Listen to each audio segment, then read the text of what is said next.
안녕하세요. 논란의 미스터 논란입니다. 손흥민 선수가 뛰고 있는 토트넘 소식 전달해드리도록 하겠습니다. 토트넘과 웨스트햄의 경기를 앞두고 웨스트햄 팬들이 꽤 기대가 차 있는 모습입니다. 왜 때문이냐? 최근에 폼이 나쁘지 않기도 해서이긴 하지만 만약에 이 경기를 이기게 되면요, 토트넘과 순위 역전이 일어나는 상황이기 때문입니다.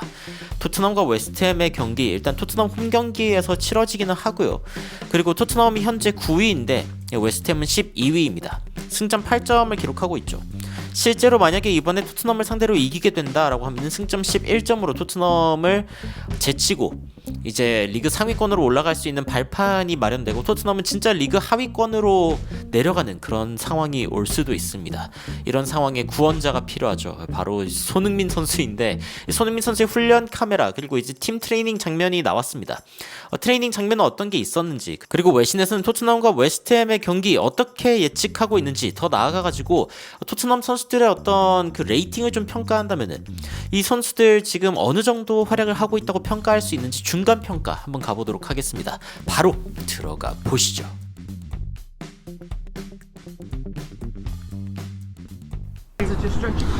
자, 일단 이번 주 훈련 소니 카메라를 위주로 좀 살펴보면은 손흥민 선수가 훈련에 복귀한 모습을 보여줬습니다. 굉장히 날렵 모습을 보여주고 있는 손흥민 선수이고요. 그리고 이제 다른 선수들이랑 함께 이제 훈련을 열심히 하고 있는 손흥민 선수였습니다.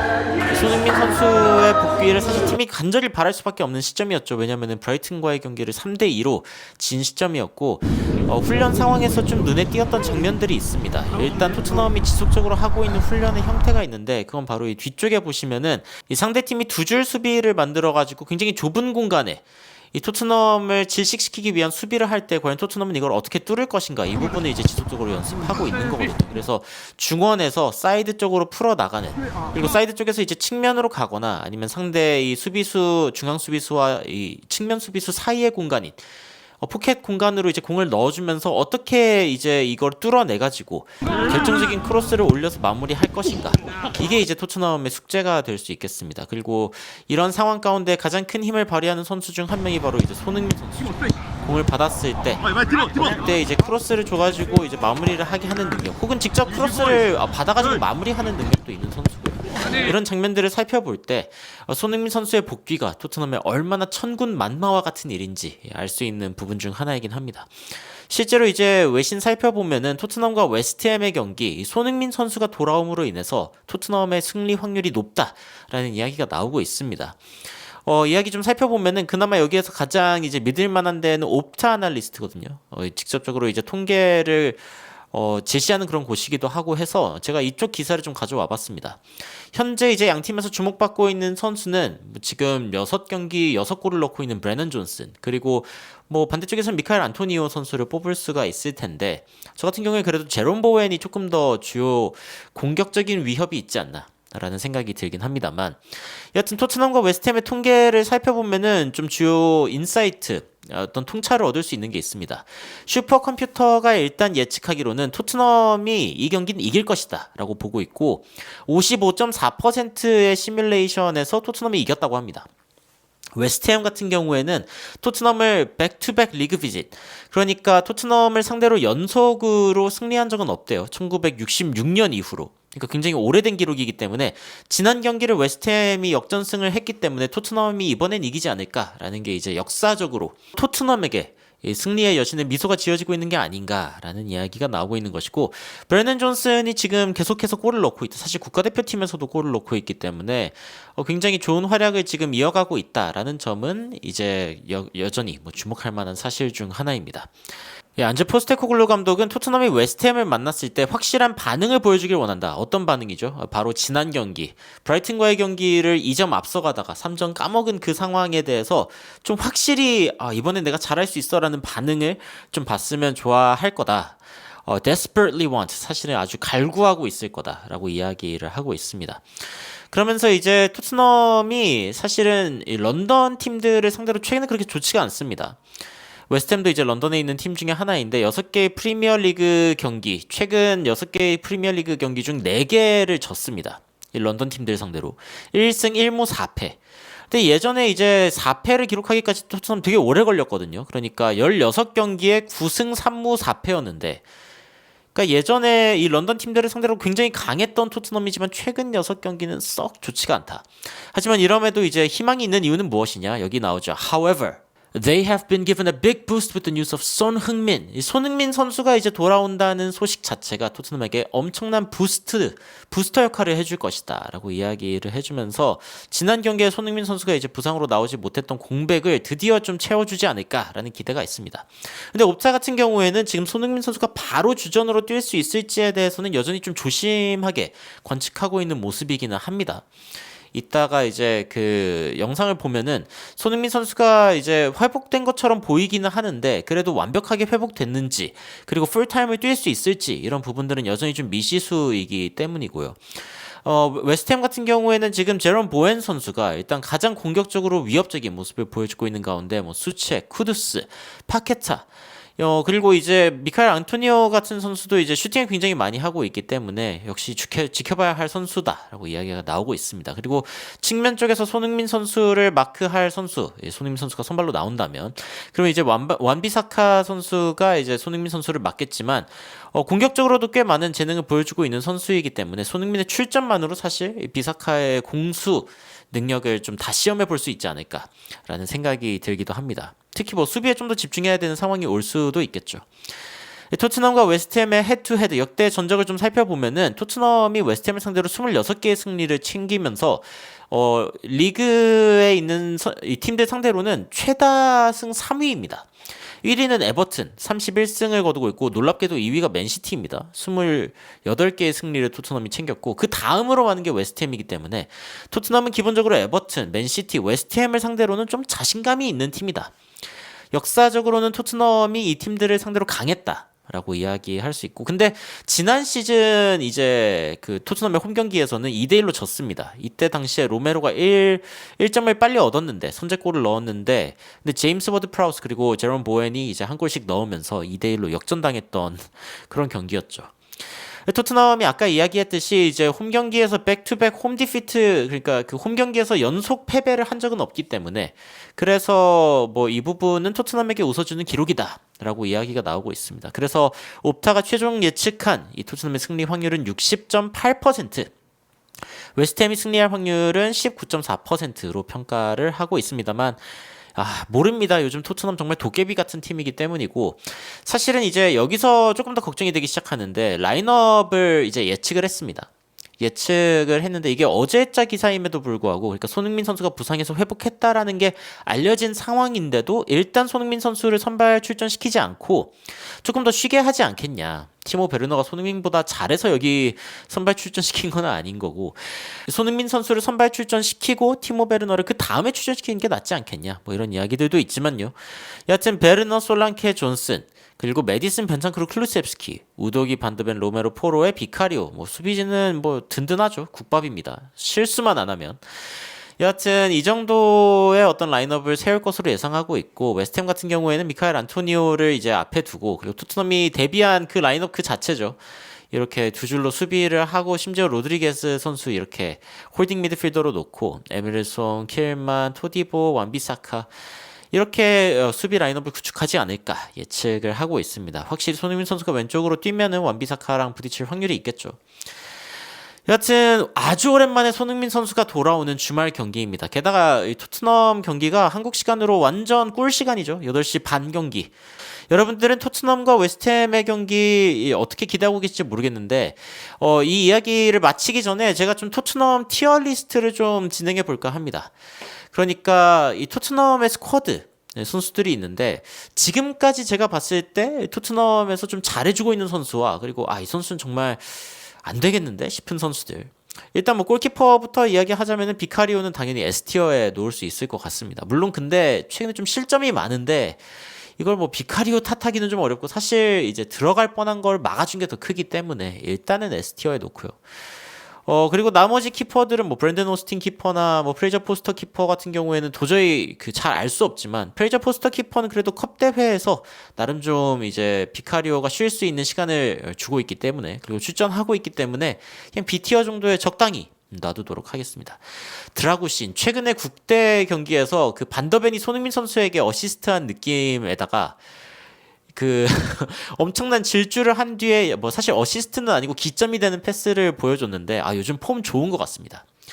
드라구신 선수가 이제 토트넘의 반더벤 그리고 로메로에 가려진 건 좀 아쉽기는 하지만 그래도 여전히 좀 믿을 만한 선수라고 볼 수 있지 않나라는 생각이 들고 S에 놓을까 A에 놓을까 약간 고민이기는 한데 일단은 A티어가 비어있기 때문에 A티어에 놓도록 하겠습니다. 자, 그 다음에 우도기. 최근만 보면요. 사실은 우도기 선수가 이제 공격적으로도 훨씬 더 많은 영향력을 보여주고 수비적으로도 굉장히 좋은 영향력을 보여줬던 때가 있었는데 요즘은 그런 느낌이 아닙니다. 그래가지고 일단 지금의 어떤 모습으로 봤을 때 사실 이게 지금이라기보다는 브라이튼전의 여파가 너무 큰 것 같은데 브라이튼전 전까지라면 A티어에 올렸을 것 같거든요. 드라구신 뒤쪽에. 그런데 지금은 일단 B티어 앞쪽에다가 놓도록 하겠습니다. 자, 로메로도 요즘 잘해주고 있죠. 로메로는 확실히 이제 많은 빅클럽들이 탐내고 있는 재능이기도 하고 기본적으로 지금 뭐 로메로 레알 마드리드도 관심이 있다 뭐 이런 이야기들이 나오고 있고 페드로 포로 사실 이 다음 선수도 마찬가지이긴 합니다. 둘 다 수비적으로 굉장히 잘해주고 있고 공격적으로 필요할 때 한 방이 있는 그런 선수들이기 때문에 뭐 S티어에 나도 무방한 그런 선수들이라는 느낌이 듭니다. 제드 스펜스 이번에 그 계약 연장한다는 소식이 있어요. 계약을 연장한다는 그 소식이 있기는 한데 페드로 포로가 워낙 잘해주고 있기도 하고 반대쪽엔 또 우도기가 있어서 약간 좀 밀리고 있는 느낌이 있기는 합니다. 그럼에도 불구하고 좀 의욕이 되게 있는 선수이고 토트넘이 활력이 필요할 때 쓸 수 있는 선수 중 하나라는 점에서는 일단은 뭐 C까지는 아니고 B티어에 일단 좀 놔두도록 하고 지금 이제 손흥민 선수와 더불어 가지고 주장 역할을 하고 있는 벤 데이비스.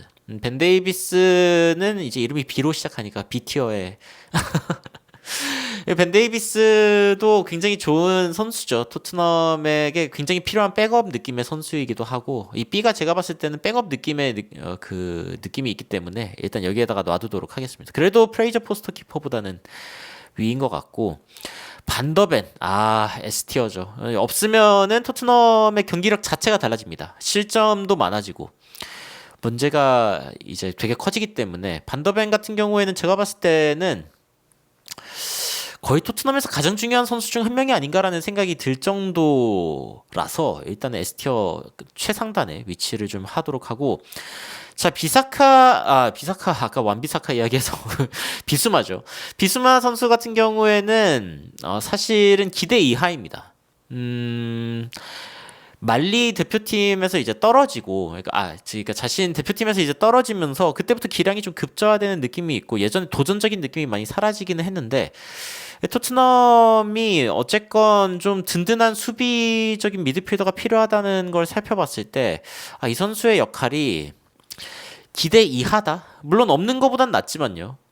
그래서 일단은 우덕이 바로 뒤쪽에다가 좀 위치를 하도록 하고 메디슨은 그 컨디션에 따라서요. 여기 있기도 하고 여기에 발에 걸치기도 하고 이 메디슨은 참 이제 어려운 존재입니다. 이거 얘 어디다 놔야 될지 모르겠는데 일단 최근에 어떤 뭐 골도 좀 넣었고 그래도 지난 시즌보다는 더 빨리 좀 골을 넣고 있는 골과 이제 어시스트의 페이스가 올라오고 있는 상황이기 때문에 일단은 드라구신 뒤에다가 A티어 뒤쪽에다가 좀 놓도록 하겠습니다.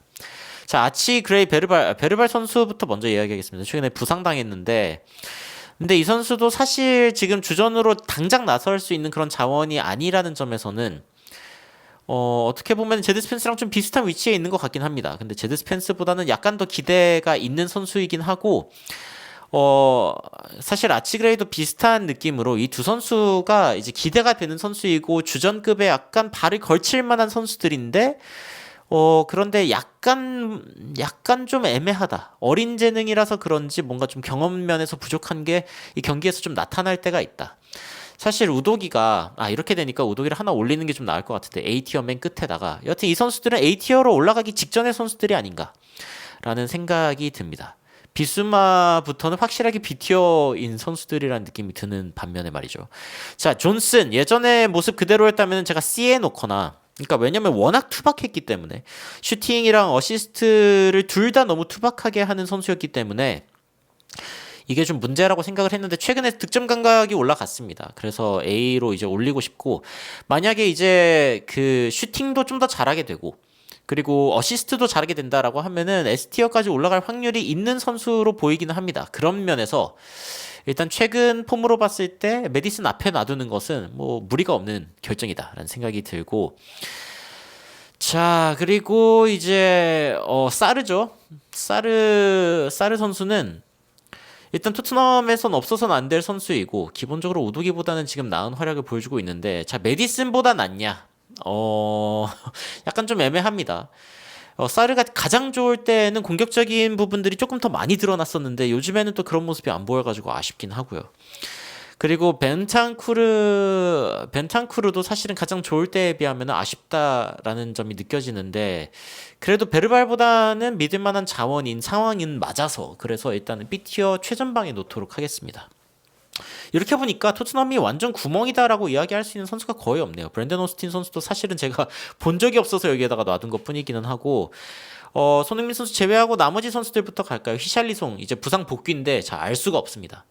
폼이 안 좋을 때는 B, C를 왔다 갔다 하다가 폼이 좋을 때는 A까지 이제 들락날락하는 그런 선수이기는 한데, 지금 부상에서 막 돌아온 상태이기 때문에 이 판단이 되게 어렵다. 과연 이 선수가 돌아왔을 때 잘해줄 것인가, 이게 좀 고민이 되기는 하는데, 근데 이게 고민이 되는 가장 큰 이유 중에 하나가 사실 솔랑키의 존재 때문이거든요. 솔랑키는 제가 봤을 때는 S티어 끝단, 그러니까 지금 토트넘에서 최전방에서 굉장히 중요한 역할을 해주고 있고, 히샬리송의 어떤 활동 폭이라던가 아니면 공중볼 위협이라던가 이런 것들을 다 잘 맡아서 해주고 있습니다. 그래서 사실 히샬리송의 공백이 안 느껴지죠. 거의 안 느껴지는 상황입니다. 그래서 일단은 S티어 끝단에 놓고 싶고, 자, 논란의 선수들인데 오도베르는 일단 부상을 당했습니다. 부상을 당해버려가지고 근데 부상 당하기 전 공을 달고 상대방에게 이제 도전적인 어떤 모습을 보여주면서 드리블로 나아가는 그런 모습 봤을 때 굉장히 괜찮은 선수인 것처럼 보입니다. 그래서 베르발보다는 조금 더 주전에 빠르게 편입될 것 같은 선수 중 한 명이긴 합니다. 그래서 일단은 여기다가 이렇게 보니까 벤탄쿠르도 A티어 가장 밑단에 놔도 괜찮을 것 같긴 하고요. 약간 소폭의 수정을 하고, 자, 클루셉스키 측면에 있을 땐 여기 있습니다.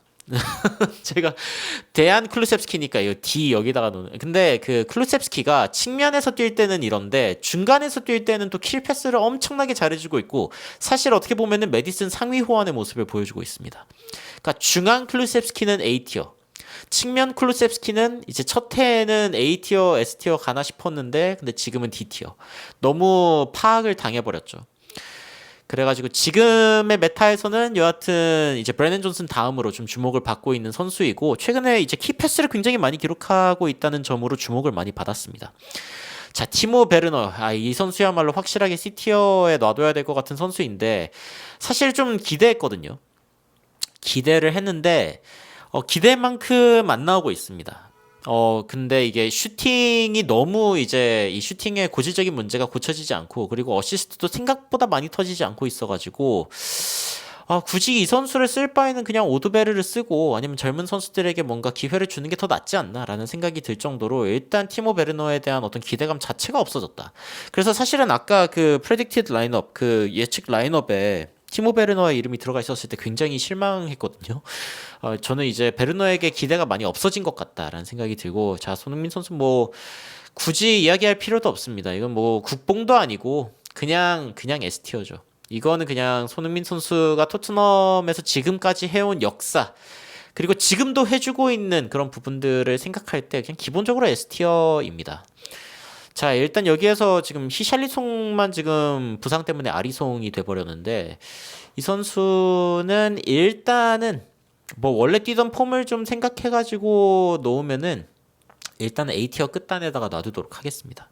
뭔가 이 정도면은 나쁘지 않은 기대치라는 생각이 들긴 하고, 토트넘에 이제 선발 출전하는 선수들의 명단을 봤을 때 여하튼 구멍은 없습니다. 이제 티모 베르너가 약간 구멍이라면 구멍일 수 있긴 하겠지만 좋은 선수들로 이제 뭉쳤고, 손흥민 선수가 여기서 뛰게 된다라고 하면은 토트넘은 이제 풀 스쿼드로 굉장히 오랜만에 이제 뛰게 되는 거거든요. 과연 토트넘의 이 전력으로 뛰기 시작하는 순간이 왔을 때, 그리고 이제 확실하게 좀 손발이 맞는 순간이 왔을 때 토트넘의 순위가 많이 상승할 수 있다라는 평가도 있으니까요. 웨스트햄한테 따라잡히는 게 아니라 브라이튼을 따라잡을 수 있는 그런 상황까지 올라갔으면 좋겠다는 생각을 해보면서 오늘의 영상 마치도록 하겠습니다. 여러분들은 토트넘과 웨스트햄의 경기를 앞두고 어떻게 생각하고 계신지, 그리고 토트넘 선수들을 어떻게 평가하고 계신지 굉장히 궁금한데 댓글로 의견 남겨주시면 더욱 흥미로운 소식으로 찾아뵙도록 하겠습니다. 이상 놀라운 논란 미스터 논란이었습니다. 시청해주셔서 감사합니다.